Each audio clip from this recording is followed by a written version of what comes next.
Peran Indonesia sebagai tuan rumah konferensi tingkat tinggi G20 menuai respons positif dunia. Indonesia, khususnya Presiden Joko Widodo, belakangan ini mendapat pujian dari masyarakat dunia lantaran dianggap berhasil menjadi tuan rumah KTT G20. Dalam laporan Bloomberg, meskipun menjadi negara dengan populasi terbesar keempat di dunia dan ekonomi terbesar di Asia Tenggara, Indonesia memang sudah lama tidak menampilkan taringnya dalam urusan internasional. Hal inilah yang dipandang berubah pada KTT G20 tahun 2022 ini. Jokowi hadir di tengah konflik Rusia-Ukraina hingga perang dagang Amerika Serikat dan China.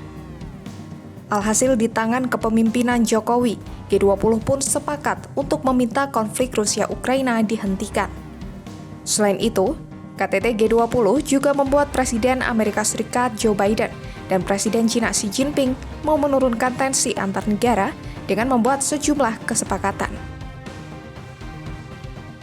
Ya, jadi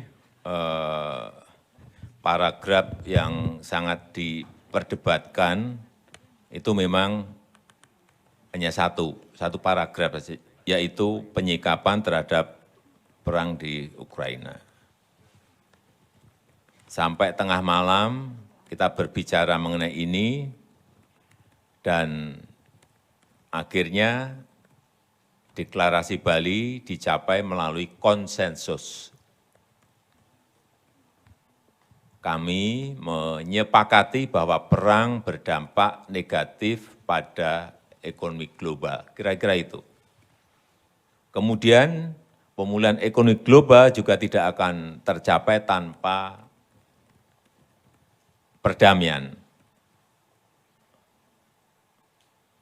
Oleh sebab itu di pembukaan saya sampaikan, saya menyerukan agar perang dihentikan.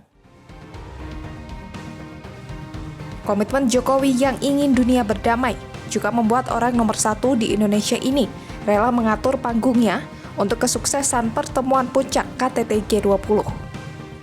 Seperti contohnya dengan mengantar para pemimpin berkeliling dengan kereta golf hingga memimpin mereka menanam bakau. Dan yang terpenting di kepemimpinan Jokowi, Indonesia juga berhasil mendapatkan pembiayaan sebesar 20 miliar dolar Amerika Serikat atau setara 313,9 triliun rupiah dari negara-negara G7 untuk proyek pengurangan emisi karbon. Also critical to this effort has been the work of the Glasgow Financial Alliance for Net Zero, co-chaired by my friend and champion of global climate efforts, Mike Bloomberg.